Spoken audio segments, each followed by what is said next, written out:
Hallo Leute, guten Abend. Ich habe heute Post bekommen und habe dieses Messer geschickt bekommen. Den Griff habe ich selbst eingewickelt, weil hier war am Griff schon ein bisschen mit der Schleifmaschine dran gekommen. Das geht gar nicht. Da habe ich gedacht, nee, da musste gleich was rummachen. Warte mal, das muss ich mal noch ein bisschen höher stellen hier. So, okay. Der Kollege hat das Messer mir geschickt und hat gesagt, ich kriege das einfach nicht scharf, also scharf schon, aber so richtig scharf, und guck mal, möchtest du nicht mal gucken, ob du da nicht noch was rauskriegst. Hat es in ein Päckchen gepackt, geschickt, ich habe es heute bekommen, und das erste, was ich dann gemacht habe, ich habe mal gefühlt, kam mir eigentlich recht scharf vor. Dann bin ich hier bei mir auf den Besttester gegangen, da blende ich euch ein Bild ein.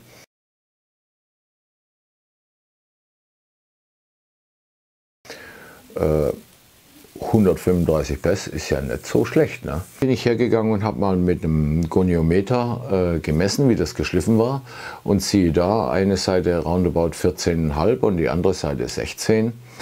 Das kommt aber mit Sicherheit daher, dass er mit dem Tormek Goniometer Master von vorne und hinten gemessen hat, und da sind 1,5 Grad Unterschied. Überhaupt gar kein Wunder.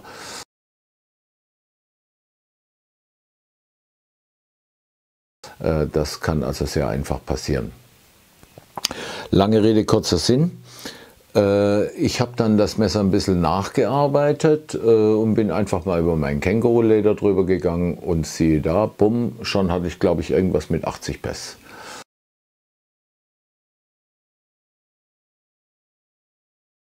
Okay, denke ich, jetzt mache ich meinen Weg weiter und mal schauen, was noch geht. Und naja, lange Rede, kurzer Sinn. Dann habe ich mir das mal genau angeguckt, und ich mache immer so einen Test.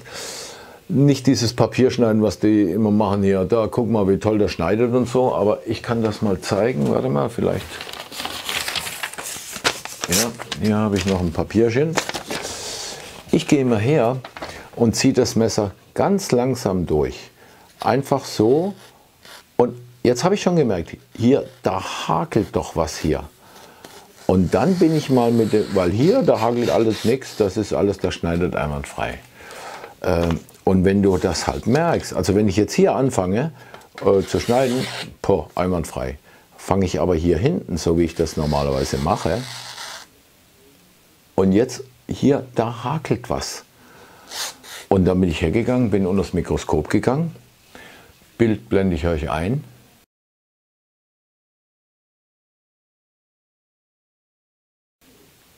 Ei, gucke mal da.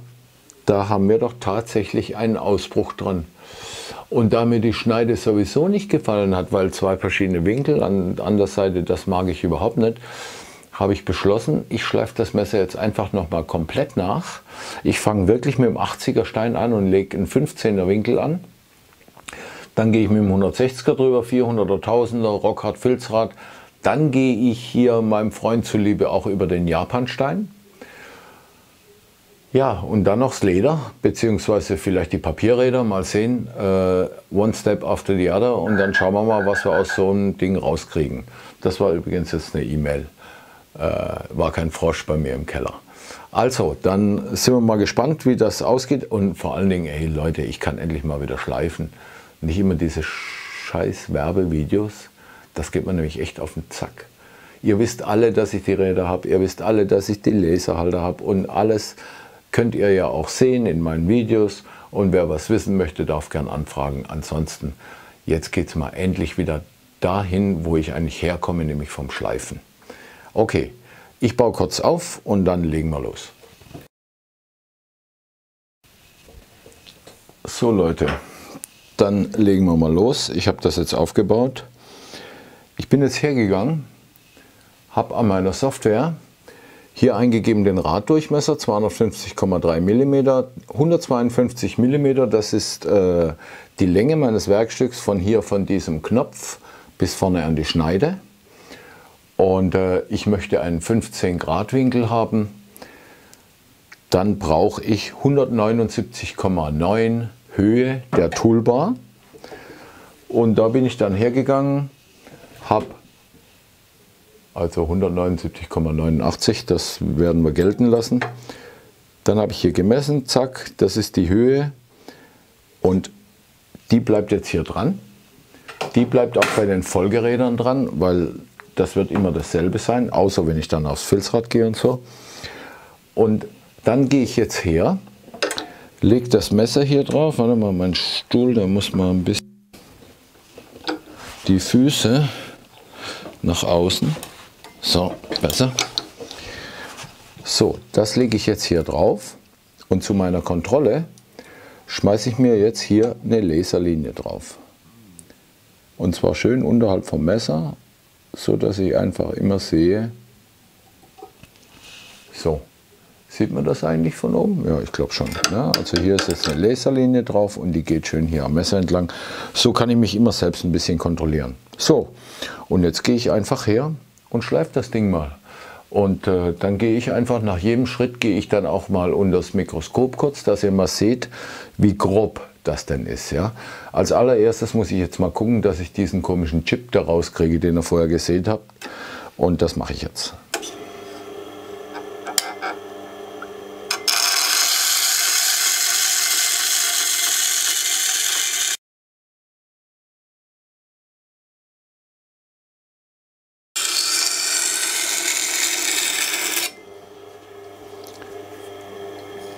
So, ich habe hier über die ganze Länge einen Bart, den ich spüre. Jetzt muss ich nur noch gucken, ob diese Scharche draußen ist, aber das sieht so aus, als wäre die draußen. Ja, und die Schneide ist auch schön gerade. Okay, dann hier noch ganz bisschen. Und jetzt spanne ich um, beziehungsweise ich gehe jetzt ganz kurz unter das Mikroskop und dann spanne ich um auf das 160er Rad. Aber vorher zeige ich euch mal noch kurz die Schneide jetzt unter dem Mikroskop, wie dieses 80er Rad, wie sich das auf dem Metall darstellt. Ich komme gleich wieder.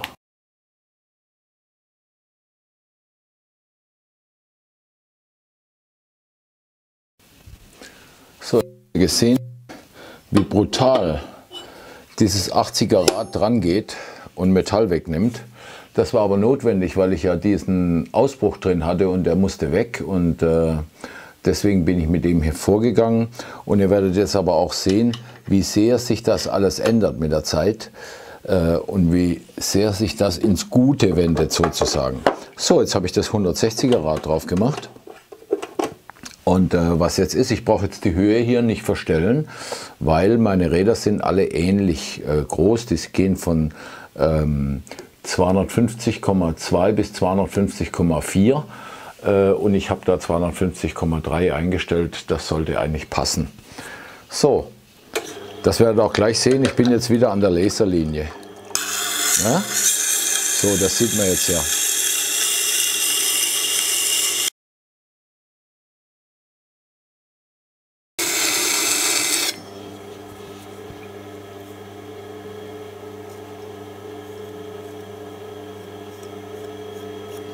Ja, ich habe wieder über die ganze Länge einen Bart. Das heißt, ich mache das Messer kurz ein bisschen sauber, gehe unter das Mikroskop, wechsle dann zum 400er Rad.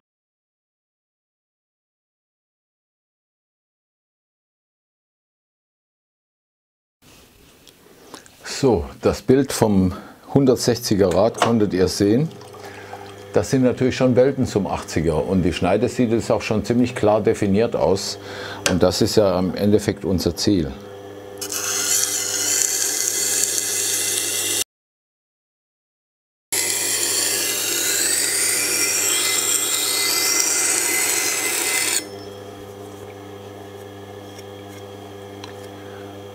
So, hier fühle ich jetzt auch wieder einen kleinen Bart.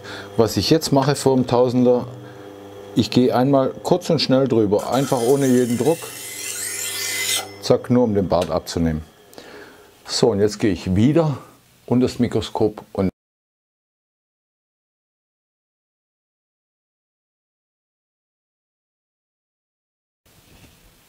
so, jetzt ist das Tausender drauf und normalerweise ziehe ich da einmal drüber. Heute ausnahmsweise, Willi, für dich zweimal, obwohl es nichts nützt, aber ich mache es trotzdem.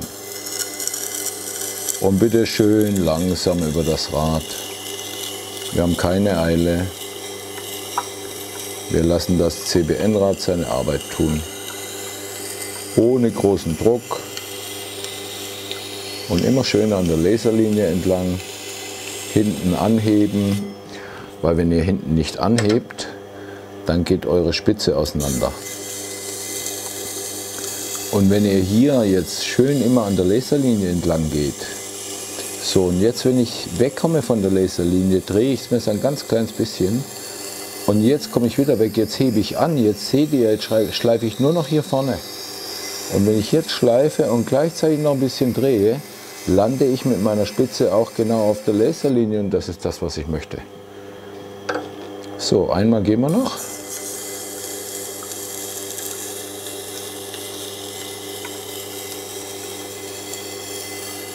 Bisschen drehen das Messer, bisschen nach oben das Messer und schön auslaufen auf der Laserlinie.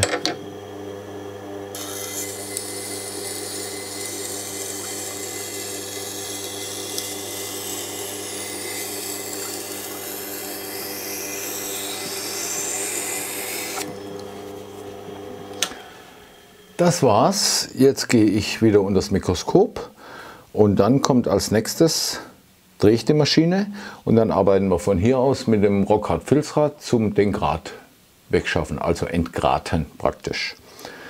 Okay, bin gleich zurück.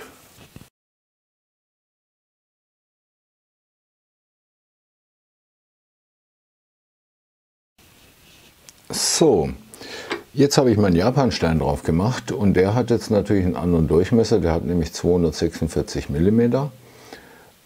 Das muss ich jetzt mal einstellen und dann sagt mir meine Software, ich muss, Moment halt, ich bin auf der falschen Seite, ich muss nach hinten, 246 mm, 102,4 mm muss ich hoch, um einen 15 Grad Winkel zu haben. Und das machen wir jetzt mal. So, was waren es? 102,4, 92, 98, 102,36. Das reicht. Genauer brauchen wir es nicht machen. So, das heißt, ich muss hier runter. Dank der größeren Schrauben, die ich auf meiner Toolbar dabei habe, geht das relativ schnell und easy gegenüber der normalen Tormek-Schraube. Da drehst du dir einen Wolf. So, jetzt bin ich schon etwas zu, ja, guck mal, jetzt ist er gerade so frei. Jetzt fängt er gerade an aufzusetzen. Das heißt, hier den Finger drauf, weil da messe ich ja auch. So, festschrauben, festschrauben. Die vertikale Frontbase ist drin, bis an Anschlag vom Gerät. So, und jetzt weiß ich aufgrund der Software, dass ich jetzt hier wieder meine 15 Grad habe. Übrigens, was ich noch gar nicht gesagt habe, also die Schneide nach dem Tausender sieht ja richtig geil aus. Also finde ich. Ich denke mal, ihr seht das genauso. So, dann schauen wir mal. Jetzt gehen wir mal ein paar Mal über den Japanstein drüber, weil das muss schon ein bisschen öfters passieren.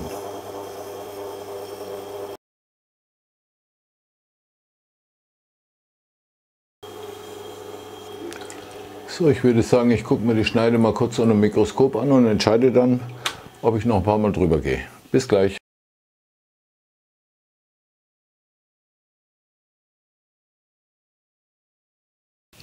So, also ich glaube, das mit dem Japanstein war okay.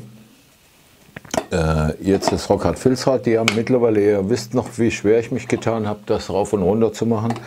Die haben jetzt eine Kunststoffhülse drin und das geht jetzt ganz easy. Ich habe hier mir schon länger habe ich die zwei Distanzstücke. Ich bin gerade dabei, neue Abstandhalter machen zu lassen, diese Abstandhalter vom Alex. Und dann werde ich auch hier solche Distanzstücke machen lassen, die so breit sind, so dick sind wie diese Rändelmutter.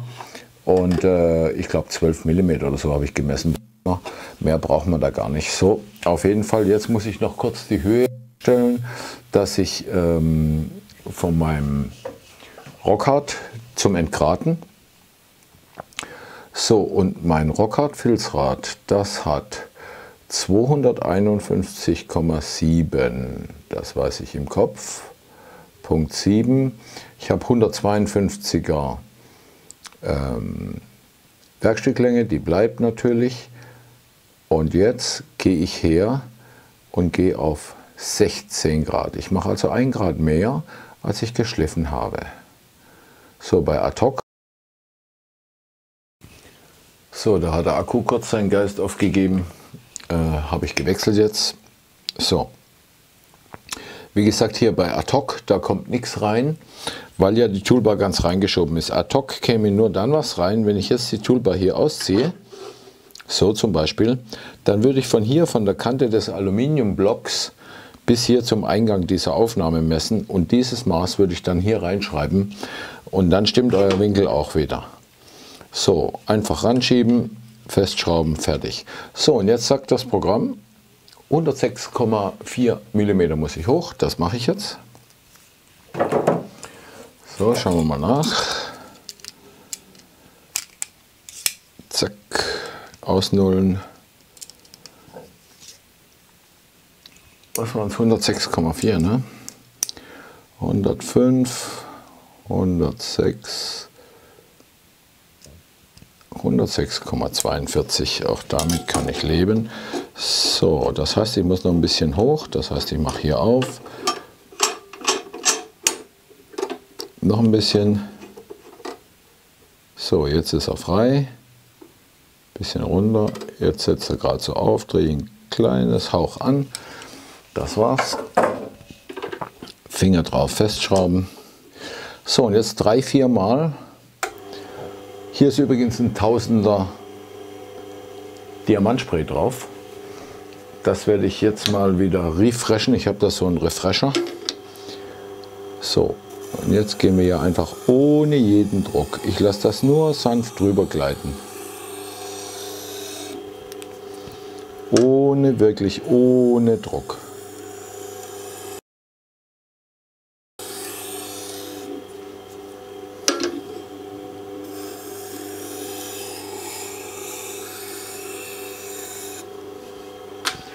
So, das müsste gut sein. Wow. Ja, das ist bestimmt gut. Jetzt gehen wir mal kurz unter das Mikroskop, schauen uns das Ergebnis an und dann gehe ich mal noch kurz aufs Leder. Und ich glaube, das war es dann auch. Vielleicht gehe ich noch kurz über mein Papierwheel nachher. Ja, schauen wir mal.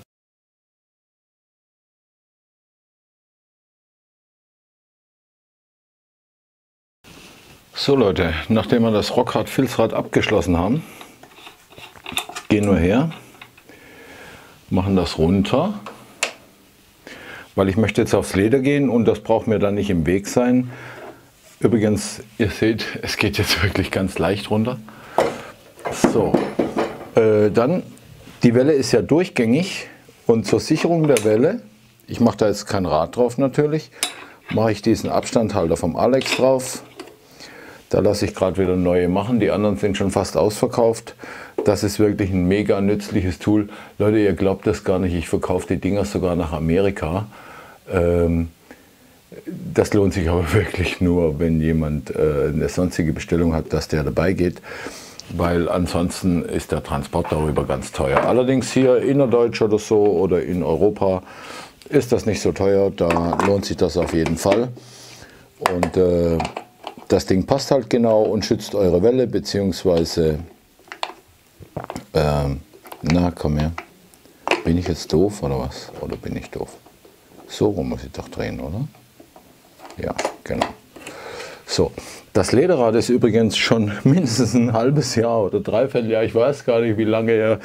Ihr könnt euch vielleicht noch an das Video erinnern, wo ich über diese vermaledeite grüne Farbe mich beschwert habe. So lange ist das schon drin. Ich habe das auch nie mehr nachgekotet. Im Gegenteil, ich habe das einfach mal mit einem stumpfen Messer einfach mal abgezogen, dass das wieder schön sauber glatt ist. Und das ist eigentlich alles. So, und was ich jetzt machen muss, jetzt muss ich natürlich wieder die Höhe einstellen. So, und da ist die Frontaufnahme und das Lederrad hat bei mir einen Durchmesser von 215 mm, nicht 515, stopp. 215 mm, 152 und hier gehe ich jetzt aber wieder auf meine 15 Grad. 15 Grad. Und da muss ich 85,5 mm die Toolbar hoch einstellen. Und das mache ich jetzt. So. Ausnullen. Was waren es? 85,5, ne? So. 86, 85, 5, zack. Schrauben auf. Weiß ich muss runter.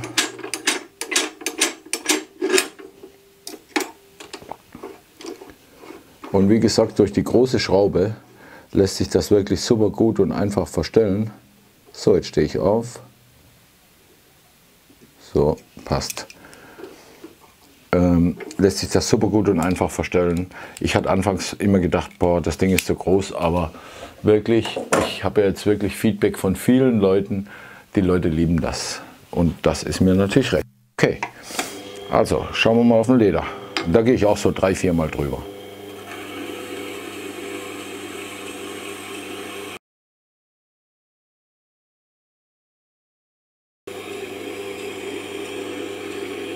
So, das soll es gewesen sein. Jetzt werde ich das Messer sauber machen und dann gehen wir einfach mal auf den Besttester und schauen nach, was wir gekonnt haben. Bis gleich.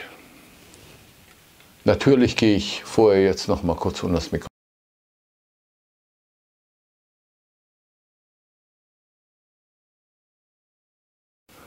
So, ich habe beschlossen, ich gehe auch noch über mein Papierrad und zwar über das 0,5 Mikron.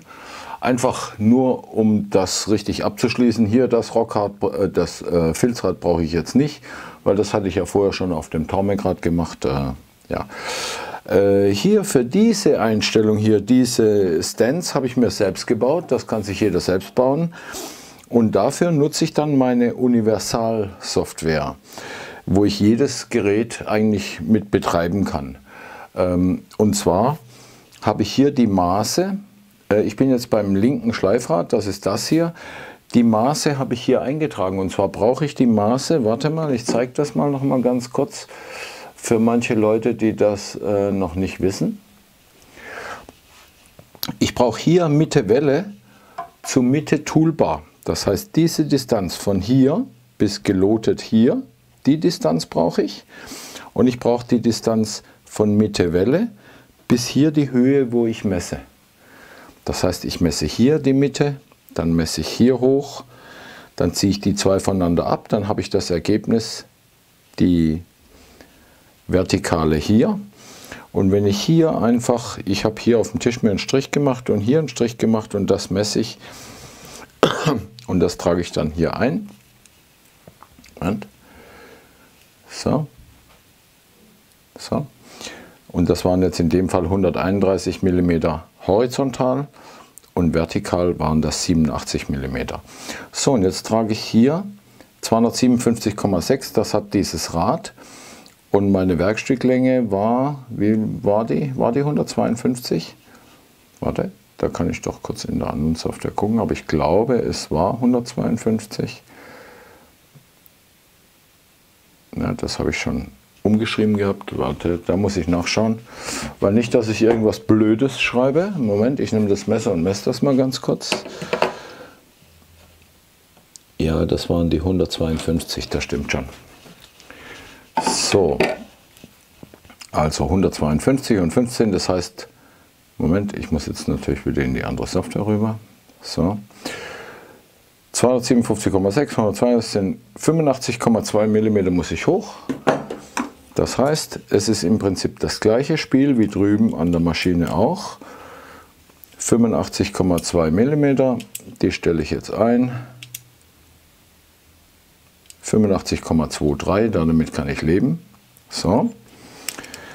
Und dann messe ich hier und jetzt sehe ich, ich muss noch hoch, also löse ich hier die Schrauben. Das ist jetzt deutlich blöder zu machen wie mit der großen Schraube, aber es geht natürlich auch. Jetzt habe ich schon viel zu viel.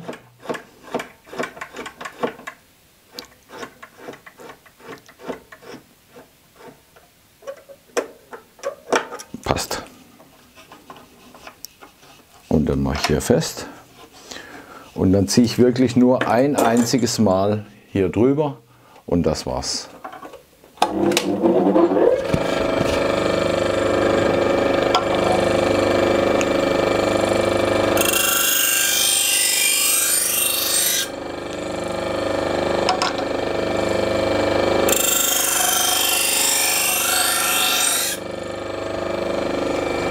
So, das war's schon.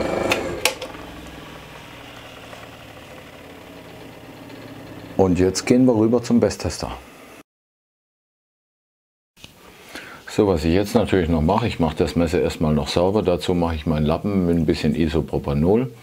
Hat mir ein Schleifkollege gemacht, da hat er sogar mein Logo drauf gemacht. Hey, fand ich richtig geil. Der hat mir auch hier das an der Wand gemacht. Ja, vielen Dank dafür. Das hat mich sehr gefreut. So, und jetzt machen wir das Messer ein bisschen sauber. Und was mir hier ganz oft passiert nach dem Papierrad ist, dass ich wirklich noch einmal übers Hängeleder muss, weil ich irgendeinen Grat noch habe. Und das werden wir jetzt einfach mal austesten. Die, die mich kennen, die wissen genau, ich nehme jetzt meinen Besttester. Sieht man das übrigens? Ja, sieht man. Ziehe den Fadenstückchen raus, mache den hier hinten wieder zu, nehme ein 100 Gramm Gewicht, eine Klammer mit Magnet, kriegt man in Amazon beides, klammer den Faden hier ein, sieht man das? Ja, und lasse den jetzt hier über den Tisch, über die Tischkante hängen. So habe ich immer hier dieselbe Spannung auf dem Faden, wenn ich messe. Weil das ist, glaube ich, ganz wichtig, weil wenn der Faden weniger oder mehr gespannt ist, gibt das mit Sicherheit auch eine unterschiedliche Messung. So, und jetzt schauen wir einfach mal so den ersten Schritt. Aber ich denke mal, das müsste ganz ordentlich sein. Ja, wie ich gedacht hatte, ich habe mit Sicherheit noch einen Bart dran. Ihr könnt mal schauen. 160 ist natürlich schon rattenscharf, aber Moment, mal schauen. Nur zum Zeigen. Hier 160er Messer, hier, das geht durch wie Butter, da hält gar nichts und dieser Grat da hinten ist, dieses Loch da hinten ist auch weg. Also der geht wirklich ganz völlig ruckelfrei durch. So, was ich jetzt mache, ich gehe jetzt noch kurz über mein Hängeleder und dann messe ich nochmal. Bis gleich.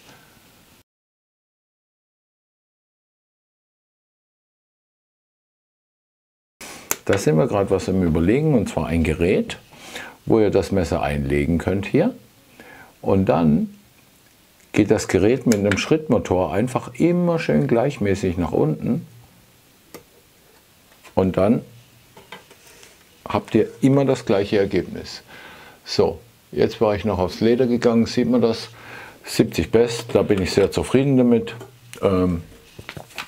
Schneiden wird es auch, also da von ganz hinten angefangen, ohne ein Ruckerchen, ohne kein gar nichts. Ich kann auch ganz dünne, ich kann auch Kurven schneiden. Das ist also überhaupt gar kein Problem.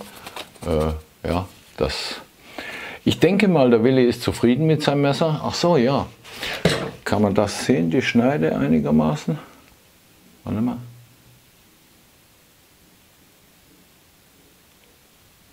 Die ist also, ja, andersrum. Die ist also wirklich wunderschön. Schön gleichmäßig. Halt, ich muss meine Hand dahinter legen, hat man mir gesagt. Schön gleichmäßig.